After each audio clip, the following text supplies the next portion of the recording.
the poor coach fired after they tortured him the last like 5 or 6 games. These parents were insane. I coached, so I used to teach art at the Boys and Girls Club. Right. It was one of my many odd jobs that I've had. And so I played soccer for 15 years, and I played at my high school team was 4th in the nation. So it was pretty serious. We were pretty good. I used to be pretty good. I used to not be in danger of getting crushed by a sheep. Yeah. Yeah, because I used to be skinny and in real good shape. So I could have gone in the car at any setting. I would have been fine back right, then. You'd have been okay. So anyway, after college, I was teaching at the Boys and Girls Club, and the guy that runs the little kids program, 3 and 4-year-olds, where I started, comes up and he says, "Hey, you want to coach soccer? I need an extra coach. We got 4 teams, only 3 coaches. You want to coach?" I'm like, "Well, does it matter? I don't have any kids or anything." He's like, no, they'll love you. You got a good personality. A lot of the kids down here already know you. And, he really played it up like it was going to be a lot of fun, right? Right. So I'm like, yeah, sure, why not? I could get in shape, and I'll play with the kids. It'll be fine. So it was pretty good. Honestly, I did have a lot of fun. I did have a lot of fun with the kids. The kids were very sweet. But the parents made it an absolute nightmare on certain occasions. Just very there were more kids. There were more parents and relatives at this 3 and 4-year-old soccer rec Saturday game than like the Super Bowl. It felt like they don't show up like that for the Red Wings. No. The Rochester Red Wings don't get that kind of attendance. The Rhinos, yeah, right? For sure. Yeah, the Rhinos, exactly. You could have filled Rhino Stadium; it wouldn't be going out of business. Right. But yeah, the 4-year-olds, good. We had the practices were all really fun. So at that age, you have to coach the team, and you have to ref the game at the same time. All at the same time. All at the same time. You got these little kids that don't know, that they've never played before, and you have to ref at the same time. So it's very, you got to be kind of on your game. So, not only did I also have to do those things, but I had one little girl who was so afraid to play, she would only play if she held my hand. Coaching and reffing and holding her hand and going after the ball, helping her trying to kick the ball. Okay? Yeah. And honestly, struggle is real. We had a lot of fun. She loved me, but she only wanted to play if I held her hand. I'm like, all right, hold your hand. Here we go. So there was this one game. Sometimes you can only take so much, and I am pretty even tempered with kids. I don't get mad at kids like I do adults. I'm pretty good with the kids. But there was this one point in the game where the kid was literally picking up grass out of the ground and throwing it into the air and watching it go fly through the air. Right.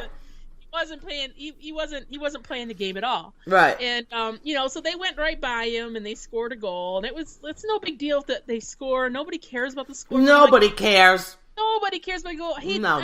I go, Justin, buddy. I go, Justin, you got to pay attention. Mm-hmm.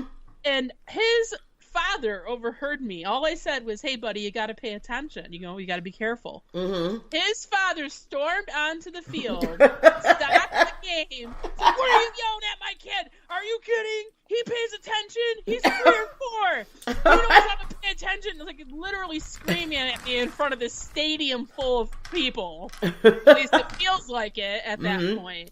I'm like, all I did was ask him to pay attention. I think that's a reasonable request. Right. For a 4-year-old who's throwing grass in the air. Right. Not watching the soccer game, So it was just mortifying. Of course, I'm all shook up by Well, they're crazy. They get crazy. Yes. So I have to go back and reffing and coaching and hand-holding after that. Right. Just insane. This guy's dad was, he was pretty much like a jerk ever since that. So I coached one more season, coached and reffed one more season after that, and then I was done. So I was part of the 80% that quit. I mean, I didn't have a kid on the team. I think my nephew was my cousin's kid was on the team, but it was just you didn't have. It was just so much stress. I felt so much pressure as a 3 and 4-year-old coach. I can't imagine refs. Well, right. So here's the thing, though, is in Rochester, honestly, I think a lot of these parents think they're going to have the next Abby Wambach. Yeah, they're going to have... Right, you know what I mean? But... but they are. I mean, some parents get really crazy, and it's the soccer. And, my kids only played soccer and cheerleading, if playing cheerleading was a cheerleader. But I don't know, how the baseball moms are and dads or the football, you know what I mean? I'm not really familiar with how they behave. Lacrosse, I don't know. But I can tell you the soccer moms, it's a thing. The hockey parents are real bad because my nephews play hockey. Oh, yeah? Yeah, it's like NHL hockey for sure. Oh, really? Yeah. Wayne Gretzky's, they all think they got a Wayne? They all got Wayne. Yep, they all got a Wayne Gretzky. Yep. It's pretty bad. So, I know. So, so my daughter would play, my youngest, and I haven't really told too many MBB's mom behaving badly stories about her because she just wasn't as fun for me to embarrass, honestly, is my older one. So, we're at a game, and I don't pay attention. I gotta be honest. I don't watch the soccer. I wasn't a good participant of watching or yelling at my kid. I did none of that. In fact, I would move as far away from the loud parents as I could. Because it just kind of annoyed me. So I wasn't real social with a lot of the parents, okay? Because they were so serious. And honestly, I just wanted it over. It was hot out there, and I was miserable. I had to sit out there, okay? So I would bring like an Us magazine with me, okay? Because we really didn't have like a lot of browsing on phones then. Yeah. Okay? I mean, it was a while ago. So I would read the magazine.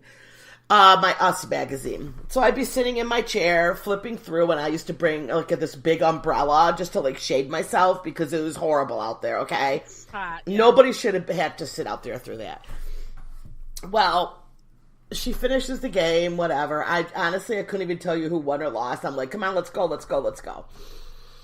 So the next day I'm at work, and the pizza shop is like right in Webster, okay?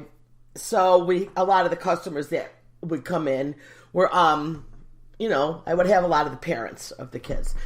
So my one favorite customer, Bob, he comes in and he's like, "Oh, Cindy, I can't believe Marissa scored the winning goal. What a great shot that was. How proud are you?" And I'm like, "What? When?"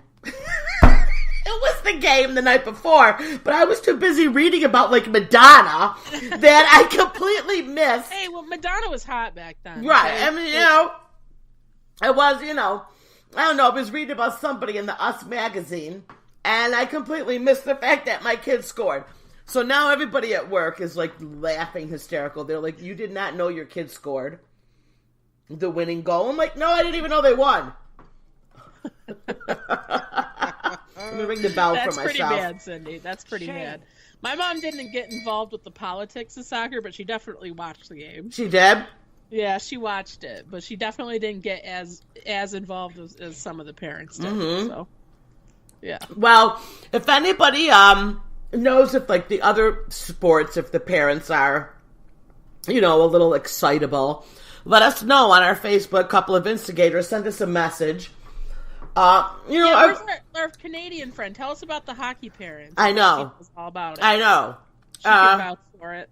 Yes, Jen, one of our Canadian listeners, let us know what you think. If it wasn't so late, I wanted to play Troll Roulette, but isn't it kind of late? It's too late for Troll Roulette. It's 10:30. I know. Well, next time, we're going to call a troll. Cindy's having a snack on air I'm now. Sorry. I'm eating these jelly beans that are still on the table from the last time we recorded. You know what? I got a confession. Here's a little confession for me. We had to stop the show earlier. We did a little promo, but the real reason is I had to go to the bathroom real bad. And that ties into my next story. All right. Because in Alabama, there are rotting train cars full of poo that nobody will move. So there's dozens of train cars. There's 10 million pounds of poo in a rural Alabama rail yard. How? I can't. Technically, it's called bio waste. I don't really know what they're doing with it, but there's 982 residents in this small town of Parrish, Alabama, that want the poo to be moved, and nobody's moving it, and they are getting very, very upset about these train cars full of poo. Yeah. Yes, I guess it's been sitting there for a year. They've been shipping it to New Jersey. There's a bio waste part of waste management. Actually, I'm sorry, Big Sky Environmental in Alabama. But for some reason, some sort of law was passed that they couldn't take the poo any longer to this facility. So it's just sitting there on the rail, it's just sitting there on the tracks. And people are saying, there's a quote that said, "God help us if it gets hot, because it's going to stink to heaven." I can't. The mayor's involved, and nothing's happening, and it's just just train cars full of poo sitting in the rail yard right now in Alabama. So they are very upset. So hopefully they get the poo moved before the summer comes. I mean, how crazy is that? They're just, just sitting there. It's just sitting there. Big train cars full of poo. I mean, how could it smell? Can you imagine? It's gonna it's been winter, so when it kicks up, I mean, Alabama's pretty far south, so, but just imagine, you were down south. Imagine how hot it's gonna get soon. Right. All the bugs that are gonna come to it. Ugh. So this is pretty bad. It's pretty bad for sure. But I agree. Honestly, it's kind of reflective of the state of our country right now. Big train car full of poo. A big derailing train full of poo is kind of what America is right now. Right. Well, now that we're doing stories, I'm gonna do a little local story now that we're in. So the first 100 customers at the new Greece Chick-fil-A, it is set to open in a month. We are getting a Chick-fil-A up here. Yes, so I heard about it. Yes, in 1 month. Talk about train cars full of poo. They're going to need train cars full of poo. Right. So when that opens, the first 100 customers will get a year worth of free food as part of the grand opening ceremony. Okay. Listen, I am so excited about this. Not because I saw you instigating on Facebook. I am so excited about watching these people line up for the Chick-fil-A. Well, yeah. Free food for a year. Because it's going to bring out the best of the best of Rochester. You wait. So you are instigating. I really hope you can go down there and interview. When is it opening? Maybe I can come up there for this. All right, hold on.